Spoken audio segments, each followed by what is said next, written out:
A Public History of Sheffield, the decline and regeneration of Sheffield's historic pub scene. The public house has long been a crucial component in the make-up of Sheffield's leisure time. Since the late 1800s, the pub has been the perfect place to escape from the noise of the workplace and the home and socialise with companions in a warm and friendly environment. The emergence of the pub in Sheffield is closely connected to the city's rapid industrialisation in the latter half of the 19th century. The tiring nature of Sheffield's steel industry left many workers thirsty for a pint at the end of a hard day's graft. The industrial workers of Sheffield were an ideal market for the city's various breweries, and thus the pub became central to the life of Sheffield's working class society. One of the most historic pubs in Sheffield city centre is the Brown Bear. The pub dates back to the early 1800s and was named after the bear pit in the city's botanical gardens. The pub's location was ideal, situated close by many steelworks and factories, and although the pub still stands today, there have been doubts over its survival, and the Sheffield pub as an entity has been under threat since the 1960s. Although pub numbers across the nation have been declining since the First World War, it has been in recent decades that their numbers have started to fall dramatically, and Sheffield has not been left unscathed. This is due to a number of reasons, including increased alcohol tax in licensed establishments, the emergence of large pub corporations, and changes in public drinking habits. The emergence of supermarkets and off-licences in the 1960s posed a real threat to pubs. More and more people have been preferring to indulge in a drink in the comfort of their own home. Every pint sold in a pub is taxed twice as much as the same quantity of beer sold in the off-trade. Off-licences, longer opening hours and cheaper booze meant that the pub was being undercut. Pub corporations also undercut the prices of the traditional Sheffield alehouse. Companies such as Table and Wetherspoons benefited greatly from the beer orders introduced by Margaret Thatcher's government in 1989.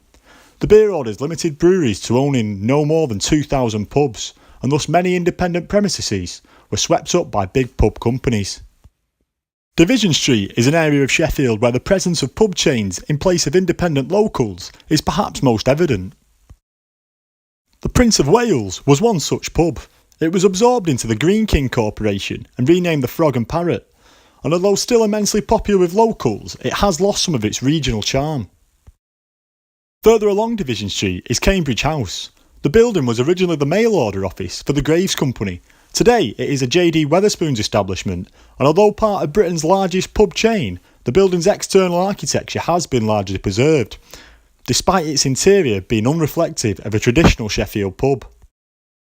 Today the pub is no longer purely for the purposes of serving beer. It's an all-inclusive venue for food, music and sports. Drinking culture has changed and the pub with it. West Street is one of the city centre's busiest areas. Pubs on West Street today are somewhat of a weekend-only leisure pursuit, rather than the nightly ritual that they once were for Sheffield's working classes. The Beehive on West Street dates back to 1808 and was named because the pub's landlord kept bees around the back of his premises. The pub today is a truly modern establishment with large screen TVs for sports events, and it conforms to the modern open plan layout for a more inclusive drinking environment. The Hallamshire is another pub on West Street that has abandoned its traditional roots. Now called Blue 88 and acting as a restaurant and cocktail bar, the pub originally built in 1903 has changed drastically, although it has still kept its traditional external decor. Pubs that once sold purely regional, locally brewed ales and stouts now sell a multitude of different wines, spirits and ciders. The UK experienced a lager craze in the 1960s as consumers longed for continental, colder, lighter beers, and pubs and breweries had to adapt to meet demand, thus moving away from tradition. The presence of two growing universities has also affected drinking habits in Sheffield. With thousands of students now calling the city home, they are often on the hunt for the cheapest pint and not necessarily a locally brewed beverage. However, in recent years, the need to protect, preserve and restore Sheffield's historic pubs has been realised. The Old Queen's Head is Sheffield city centre's oldest pub and dates back to the late 14th century. The Tudor-style building underwent an extensive refurbishment in 2013 and was returned to its former glory. Another great example of the regeneration of Sheffield's historic pub scene is the restoration of the Sheffield Tap at Midland Railway Station. The building was originally a refreshment and waiting room on Platform 1, but fell into disrepair and was closed in 1976. However, the tap was given a new lease of life when its refurbishment began in 2008, and the main bar was restored and reopened the following year. If that wasn't enough, in 2013 the first-class dining room was also refurbished, and today the tap is immensely popular with locals and commuters alike. The maintenance of a traditional pub layout is a feature of Sheffield pubs that is also on the decline. A traditional pub used to consist of numerous rooms such as the public bar, the snug, the vault and the lounge. The masculine nature of the pub meant that women were often restricted solely to the public bar, but as gender confines dissolved and the pub became a more inclusive drinking environment, many pubs have since done away with the traditional multi-room layout. CAMRA, the Campaign for Real Ale, estimates that of Britain's 54,000 or so remaining pubs, less than 2% have escaped drastic internal altercation. One such Sheffield pub is the Grapes on Trippet Lane.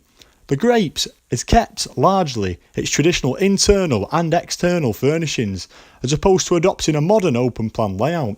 The traditional layout, floor plan and furniture of the Grapes has been upheld, and the pub harks back to the era of the traditional South Yorkshire local.